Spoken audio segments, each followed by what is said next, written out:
Hello friends, नमस्कार। Welcome to one day exam target. आप सभी का स्वागत है आपके अपने चैनल वनडे एग्जाम टारगेट पर। यहाँ पर हम लोग देखेंगे अब तक जितना भी आप लोगों ने एनसीईआरटी एससीईआरटी पढ़ा है उससे रिलेटेड बहुत ही सिलेक्टेड क्वेश्चन का टेस्ट। तो आप लोग टेस्ट के लिए तैयार हैं। बहुत ही इंपॉर्टेंट क्वेश्चन का सिलेक्शन आपको यहाँ पर देखने को मिलेगा। तो टेस्ट के रूप में सभी मिक्स क्वेश्चन है। तो आप लोग रेडी हैं? चलिए स्टार्ट करते हैं आज के अपने इंपॉर्टेंट क्वेश्चन में। यहाँ पर ज्योग्राफी से और पर्यावरण से रिलेटेड क्वेश्चन है। तो शुरू से लास्ट तक वीडियो के साथ बने रहिएगा और अपनी स्कोरिंग साथ साथ में करते रहिएगा। इसमें मैक्सिमम क्या 100% आपको क्वेश्चन मेरे द्वारा पढ़ाए हुए ही मिलेंगे। तो देखते हैं आप लोग कितना तैयार किए हैं। तो शुरू से लास्ट तक वीडियो के साथ बने रहिएगा और वीडियो को लाइक और दोस्तों में शेयर करना बिल्कुल भी ना भूलिए। चलिए स्टार्ट करते हैं आज की अपने इम्पॉर्टेंट क्वेश्चंस को। आ जाइए। नेक्स्ट है धारणी कृषि, सस्टेनेबल एग्रीकल्चर का अर्थ क्या है? विकल्प आप सभी के सामने। आपको 2 से 4 सेकंड का टाइम देंगे जिससे आप लोग ऑप्शन सही से पढ़ सकें, केयरफुली रिप्लाई कर सकें। तो जल्दी से आप लोग रिप्लाई करिए कमेंट सेक्शन में। Very good. यहाँ पे हमारा ऑप्शन सही हो जाता है सी, भूमि का इस प्रकार प्रयोग कि उसकी गुणवत्ता अक्षुण्ण बनी रहे, उसकी गुणवत्ता को नुकसान ना पहुंचे। सिंपल सी डेफिनेशन है, सिंपल सी लैंग्वेज में आप लोग ये सुन सकते हैं। धारणीय कृषि का अर्थ है कि पर्यावरण को बिना नुकसान पहुंचाए हुए भूमि का इस प्रकार प्रयोग की उसकी गुणवत्ता लंबी समय तक बनी रहे। धारणीय कृषि सस्टेनेबल एग्रीकल्चर, इसका मतलब है कि हमेशा इसकी गुणवत्ता को मेंटेन किए रहे, हमेशा वो मेंटेन रहे, बिगड़े नहीं, सस्टेनेबल। ठीक है। अगला है राष्ट्रीय पर्यावरण अभियांत्रिकी शोध संस्थान नीरी कब और कहाँ स्थापित किया गया? इंपॉर्टेंट क्वेश्चन है, ये बहुत पूछा जाता है। आप लोग मार्क कर लीजिएगा। विकल्प यहाँ पे आपका कौन सा सही होगा? देखिए यहाँ पे पूछा जा रहा है कब और कहाँ पर स्थापित किया गया। क्वेश्चन आपको करवा चुके हैं। ऑप्शन यहाँ पे आपका सही हो जाता है बी, 1958 में। कहाँ पर? नागपुर में। राष्ट्रीय पर्यावरण अभियांत्रिकी शोध संस्थान नीरी, NEERI, इसका full form national environmental engineering research institute. अगले क्वेश्चन पे आते हैं। नेक्स्ट, वायु एक क्या है? यौगिक है, तत्व है, मिश्रण है, विद्युत अपघट्य है। ऑप्शन यहाँ पे आपका कौन सा सही होगा? काफी इंपॉर्टेंट क्वेश्चन है, मोस्ट इंपॉर्टेंट है, आप लोग मार्क कर लीजिए, इसे खूब पूछा जाता है। तो वायु विकल्प यहाँ पे आपका सही हो जाता है सी, मिश्रण है। आपको हम कई बार बता चुके हैं मिश्रण और यौगिक में क्या अंतर है। देखिए वायु गैसों का मिश्रण है, मिश्रण और यौगिक दोनों में, मिश्रण एक तरफ मिश्रण है, एक तरफ यौगिक है, दोनों में 2 या 2 से अधिक तत्व मिले होते हैं। लेकिन मिश्रण में इनका जो रेशियो होता है, अनुपात होता है, वो फिक्स नहीं होता है। यौगिक में इन दोनों का अनुपात 2 या 2 से अधिक अनुपात फिक्स होता है। जैसे एग्जाम्पल है H2O, CO2, carbon dioxide, H2O पानी, पानी में हाइड्रोजन और ऑक्सीजन का अनुपात 2:1 का अनुपात है। अगर इनका अनुपात आप चेंज कर दें, हाइड्रोजन 1 हो, ऑक्सीजन 2, 1:2 में हो जाए, पानी कभी नहीं बनेगा। इनका अनुपात फिक्स होना चाहिए। कार्बन डाइऑक्साइड के साथ भी सेम ऐसे ही है। लेकिन मिश्रण में एक एग्जाम्पल सिंपल सा शरबत ले लीजिए, इसमें आप चीनी की क्वांटिटी कितना भी कम या ज़्यादा करिए तो बहुत होगा। ये आप नाम दे सकते हैं कि हल्का मीठा, बहुत ज़्यादा मीठा, लेकिन फिर भी वो बनेगा, शरबत ही बनेगा। तो ये मिश्रण है। तो इसी तरीके से वायु एक मिश्रण है, विभिन्न गैसों का एक मिश्रण है। इसमें नाइट्रोजन ऑक्सीजन 78 है, 79 भी हो सकता है। ऑक्सीजन 28 है, 23 भी हो सकता है, घट बढ़ सकता है। ठीक है, विकल्प यहाँ पे आपका सही हो जाता है सी। अगले क्वेश्चन पे आ जाते हैं। अगला क्वेश्चन है वायु विभिन्न गैसों का मिश्रण है, ये समझते रहिए। अगला है शुष्क वायु में नाइट्रोजन की मात्रा कितनी होती है? शुष्क वायु में नाइट्रोजन की मात्रा कितनी होती है? ऑप्शन आप सभी के सामने है। विकल्प यहाँ पे आपका कौन सा सही हो जाएगा? डी, 78%। वायुमंडल में nitrogen, oxygen, argon, carbon dioxide, neon, helium, ये सभी गैसें उपस्थित रहती हैं। शुष्क वायु में घनत्व के अनुसार सर्वाधिक मात्रा किसकी होती है? नाइट्रोजन की। कितना? 78.08% होती है। ठीक है, अगले क्वेश्चन पे चलते हैं। नेक्स्ट हमारा क्वेश्चन है निम्नलिखित नोबल गैसों में से कौन सी वायु में नहीं पाई जाती? कौन सी वायु में नहीं पाई जाती? Helium, argon, radon, neon. विकल्प यहाँ पे आपका सही हो जाता है सी, रेडॉन। अभी मैंने आपको बताया कौन कौन सी गैसें पाई जाती हैं। ठीक है, हीलियम पाई जाती है, ऑर्गन पाई जाती है, नियॉन पाई जाती है, लेकिन रेडॉन नहीं पाई जाती। अगले क्वेश्चन पे चलते हैं। अगला क्वेश्चन आप सभी की स्क्रीन पे, वातावरण में सर्वाधिक प्रतिशत है किसका? वातावरण में सर्वाधिक प्रतिशत किसका है? ऑप्शन यहां पे आपका कौन सा सही होगा? ऑक्सीजन का, कार्बन डाइऑक्साइड का, नाइट्रोजन का, हाइड्रोजन का? विकल्प यहां पे आपका कौन सा सही होगा? वेरी गुड, ऑप्शन यहां पे आपका सही हो जाता है सी, नाइट्रोजन का। अभी क्वेश्चन करवाया गया, कितना होता है इसका परसेंटेज, कितना है? जल्दी से आप लोग कमेंट सेक्शन में कमेंट करके बताइए।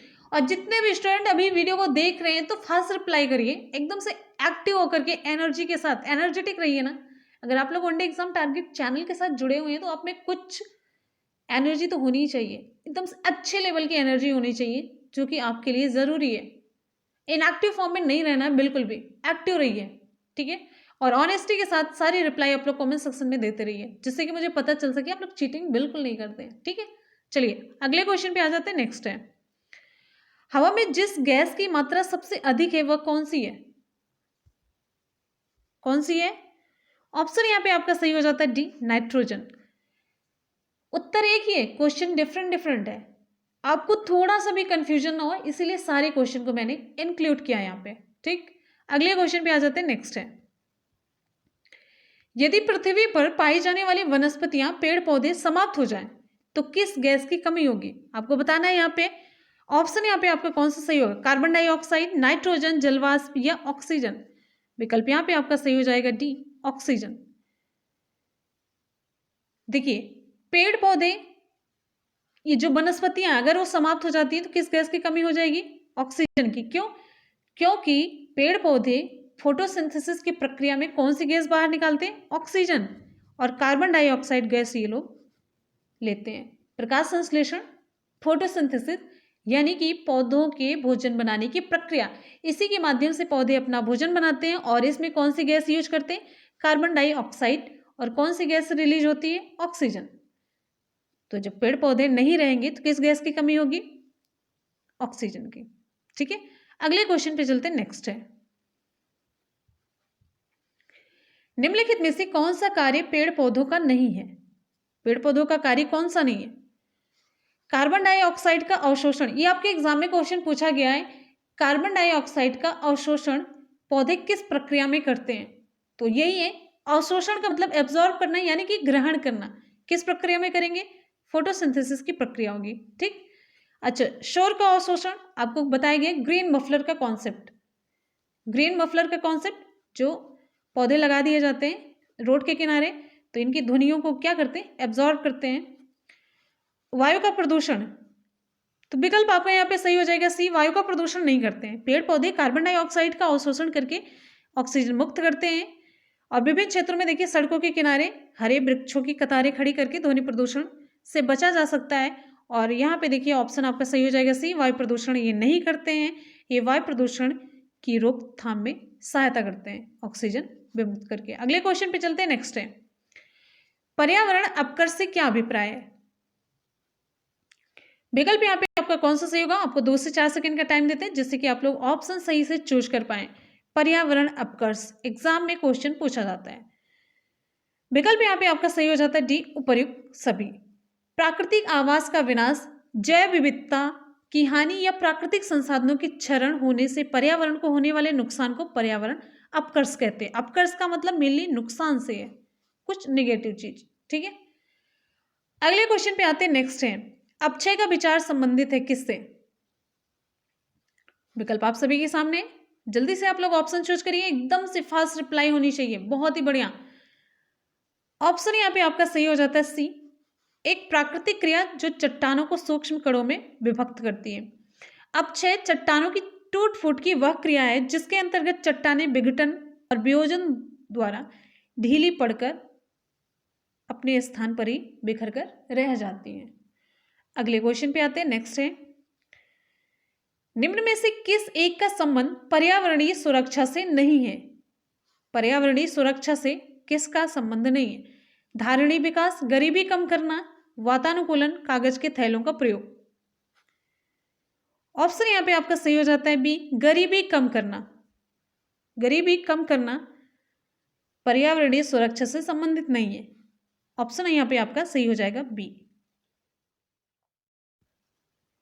नेक्स्ट हमारा क्वेश्चन है NEA से आशय है। NEA का फुल फॉर्म आपको बताना है। जल्दी से आप लोग ऑप्शन चूज करिए। National inquiry act, national environment authority, national examination agency, national event association. विकल्प यहाँ पे आपका सही हो जाएगा कौन सा? B, national environment authority. जबकि इसका पूरा नाम क्या है? इसका पूरा नाम है NEAA, राष्ट्रीय पर्यावरण अपीलीय प्राधिकरण। NEA इसका गठन वन व पर्यावरण मंत्रालय के द्वारा किया गया है। किसके द्वारा किया गया है? ये भी एग्जाम में क्वेश्चन पूछा जाता है। किसके द्वारा? वन व पर्यावरण मंत्रालय के द्वारा किया गया है। अगले क्वेश्चन पे आ जाते हैं। नेक्स्ट आपका क्वेश्चन है विश्व मौसम विज्ञान संगठन का मुख्यालय कहाँ पर अवस्थित है? इंपॉर्टेंट क्वेश्चन है। जिनेवा में, रोम में, सिडनी में, टोक्यो में। विकल्प यहाँ पे आपका सही हो जाते हैं जिनेवा में। तो जितने भी स्टूडेंट अभी वीडियो को लाइव देख रहे हैं या ऑफलाइन देख रहे हैं, जल्दी जल्दी से आप लोग वीडियो को लाइक करिए। जितने भी स्टूडेंट हैं 100% पूरा लाइक और एक शेयर जरूर करते रहिए। तो चलिए क्वेश्चन पे आ जाइए आप सभी लोग। विश्व मौसम विज्ञान संगठन WMO संयुक्त राष्ट्र की एक विशेषज्ञ एजेंसी है जो पृथ्वी के वायुमंडल की दशा और व्यवहार का अध्ययन करती है। इसका मुख्यालय कहां पर है? जिनेवा में, स्विट्जरलैंड में। अगले क्वेश्चन पे आते हैं UNEP का मुख्यालय कहां पर अवस्थित है? UNEP इसका मुख्यालय कहां पर है? UNEP जल्दी से आप लोग रिप्लाई करिए। वेरी गुड, यहां पे आपका ऑप्शन सही हो जाता है सी, नैरोबी में। इसका फुल फॉर्म क्या होगा? UNEP का फुल फॉर्म आपको कमेंट सेक्शन में रिप्लाई करना है जल्दी से। नेक्स्ट क्वेश्चन पे आते हैं। अगला क्वेश्चन है भारत में सर्वप्रथम एक समुद्री सेंचुरी जिसकी सीमाओं के अंतर्गत प्रवाल भित्तियां, मोलस्का, डॉल्फिन, कछुए और अनेक प्रकार के समुद्री पक्षी हैं स्थापित किया गया। कहां पर? इंपॉर्टेंट क्वेश्चन है। विकल्प यहां पे आपका सही हो जाता है सी, कच्छ की खाड़ी में। सर्वप्रथम समुद्री सेंचुरी कच्छ की खाड़ी में स्थापित की गई जिसमें ये डॉल्फिन, मोलस्का, कछुआ आदि अनेक प्रकार के समुद्री जीव संरक्षित किए गए। ये इंपॉर्टेंट क्वेश्चन है। आप अगले क्वेश्चन पे आते हैं। नेक्स्ट है चिनार वन्य जीव विहार कहां पर स्थित है? चिनार वन्य जीव विहार कहां पर स्थित है? जम्मू कश्मीर, केरल, सिक्किम में, तमिलनाडु। ऑप्शन यहां पे आपका सही हो जाता है बी, केरल में। चिनार वन्य जीव विहार केरल राज्य में स्थित है। अगले क्वेश्चन पे चलते हैं। तमिलनाडु का पक्षी विहार अवस्थित है कहां पर? ऑप्शन आपका यहां पे कौन सा सही होगा? तमिलनाडु का पक्षी विहार। विकल्प यहां पे आपका सही हो जाता है कारीकिली में। तमिलनाडु का पक्षी विहार वेदांगथंगल कहां पर? वेदांगथंगल और कारीकली में अवस्थित है। अगले क्वेश्चन पे चलते हैं। नेक्स्ट है विश्व का सबसे बड़ा वानस्पतिक उद्यान कहां पर स्थित है? विश्व का सबसे बड़ा वानस्पतिक उद्यान, बोटैनिकल गार्डन। विकल्प यहां पे आपका सही हो जाता है ए, क्यू, इंग्लैंड में।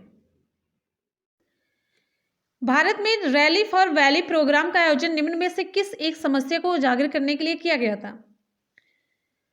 पर्यावरण विकास, जैव विविधता, विस्थापितों के पुनर्वास की समस्या, कृषि भूमि की क्षति। ऑप्शन यहां पे आपका सही हो जाता है सी, विस्थापितों के पुनर्वास की समस्या को उजागर करने के लिए। रैली फॉर वैली प्रोग्राम का आयोजन नर्मदा नदी घाटी में विस्थापन की समस्या से जूझ रहे विस्थापितों के पुनर्वास से संबंधित था। अगले क्वेश्चन पे आ जाते हैं। अगला क्वेश्चन आप सभी की स्क्रीन पे, अंतरराष्ट्रीय पृथ्वी दिवस कब मनाया जाता है? अंतरराष्ट्रीय पृथ्वी दिवस कब मनाया जाता है? उत्तर आपका यहाँ पे कौन सा सही होगा? 20 अप्रैल, 5 जून, 22 अप्रैल, 3 मार्च। विकल्प यहाँ पे आपका सही हो जाता है सी, 22 अप्रैल। अंतरराष्ट्रीय पृथ्वी दिवस 22 अप्रैल को मनाया जाता है। 2018 में इस दिवस का मुख्य विषय क्या था? थीम प्लास्टिक प्रदूषण को समाप्त करो, एंड प्लास्टिक पोल्यूशन। 2019 में क्या था? हम बता चुके हैं, आप लोग जल्दी से कमेंट सेक्शन में रिप्लाई करके बताइएगा। 2019। अगले क्वेश्चन पे चलते हैं। नेक्स्ट है, आपको कुछ दिवस के बारे में बता देते हैं। विश्व पर्यावरण दिवस कब मनाया जाता है? 5 जून को। ये क्वेश्चन खूब पूछा जाता है, ये सभी एग्जाम का पर्यावरण का अगर क्वेश्चन आ रहा है, इन लोग का फेवरेट क्वेश्चन हो जाता है, पेट क्वेश्चन है। 5 जून जरूर पूछेंगे। विश्व वानिकी दिवस 21 मार्च को। विश्व वानिकी दिवस 21 मार्च को। विश्व पर्यावास दिवस अक्टूबर का प्रथम सोमवार होता है। विश्व ओजोन दिवस 16 सितंबर। अगले क्वेश्चन पे आ जाते हैं, नेक्स्ट है 16 सितंबर। नेक्स्ट हमारा क्वेश्चन है, भारत के प्रधानमंत्री ने स्वच्छ भारत अभियान आधिकारिक रूप से कब प्रारंभ किया?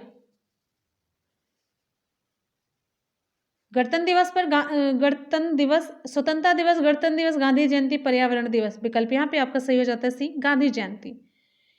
प्रधानमंत्री नरेंद्र मोदी ने 2 अक्टूबर 2014, कब 2 अक्टूबर 2014 को गांधी जयंती के अवसर पर स्वच्छ भारत अभियान को आधिकारिक तौर पर लॉन्च किया।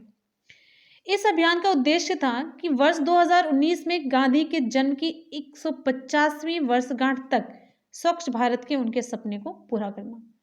अगले क्वेश्चन पे आ जाते हैं, नेक्स्ट है, ग्लोबल 500 पुरस्कार प्रदान किए जाते हैं किसके लिए? ग्लोबल 500 पुरस्कार किसके लिए प्रदान किए जाते हैं? जनसंख्या नियंत्रण के लिए, आतंकवाद के विरुद्ध अभियान के लिए, पर्यावरण प्रतिरक्षा के लिए, मादक पदार्थों के विरुद्ध अभियान के लिए। वेरी गुड, बहुत ही बढ़िया, ऑप्शन आपका सही हो जाता है सी, पर्यावरण प्रतिरक्षा के लिए। जितने भी स्टूडेंट अभी हमारे लाइव या ऑफलाइन, ऑनलाइन या ऑफलाइन लाइव, जो भी जितने भी स्टूडेंट वीडियो को देख रहे हैं, तो जल्दी जल्दी से एक बार आप सभी लोग वीडियो को लाइक और दोस्तों में शेयर कर दीजिए फटाफट से। एक लाइक और एक शेयर। चलिए कॉन्सेंट्रेट हो जाइए क्वेश्चन की तरफ। आपकी लाइक से हमें एनर्जी मिलता है, हमारा भी कॉन्फिडेंस बढ़ता है। आपका लाइक हमारे लिए पावर बूस्टर की तरह काम करता है, और आप शेयर करते रहेंगे तो सभी तक ये जानकारी पहुंचेगी, सभी लोग ज्ञान पा सकेंगे। अगर हम एक के लिए कर रहे हैं तो सभी लोगों के लिए हो जाएगा। आप ही लोग कर सकते हैं, शेयर करते रहिए। फल के रस में चीनी की सांद्रता मापी जाती है किसके द्वारा? पोटोमीटर, रिफ्रैक्टोमीटर, चीनी मीटर, ट्रेंटोमीटर। ऑप्शन यहाँ पे आपका सही हो जाता है दूसरा, रिफ्रैक्टोमीटर। रिफ्रैक्टोमीटर के द्वारा फल के रस में चीनी की शुद्धता मापी जाती है। अगले क्वेश्चन पे चलते हैं, नेक्स्ट है, जेली बनाने में पेक्टिन का प्रमुख कार्य क्या है? पेक्टिन का प्रमुख कार्य क्या होता है? फलों के रस को साफ करना, थक्का बनाना, मीठा बनाना, रंगीन करना। तो उत्तर आपका यहाँ पे सही हो जाता है दूसरा, पेक्टिन फलों के रस का थक्का जमाता है। ठीक है, अगले क्वेश्चन पे चलते हैं, नेक्स्ट है, टमाटर का रंग लाल किस रंजक के कारण होता है? इंपॉर्टेंट क्वेश्चन है, टमाटर का लाल रंग किस रंजक के कारण होता है? उत्तर यहाँ पे आपका कौन सा सही होगा? Cyanide, xanthophyll, anthocyanin, lycopene. विकल्प आपका यहाँ पे सही हो जाता है चौथा, लाइकोपिन। ठीक है, अगले क्वेश्चन पे चलते हैं, नेक्स्ट है, नींबू का फल प्रचुर स्रोत है किसका? आप सभी जान रहे हैं नींबू के रस में क्या पाया जाता है? मैलिक अम्ल का, सिट्रिक अम्ल का, टार्टरिक या एसिटिक अम्ल का। उत्तर यहाँ पे आपका सही हो जाता है दूसरा, साइट्रिक अम्ल का नींबू प्रचुर स्रोत होता है।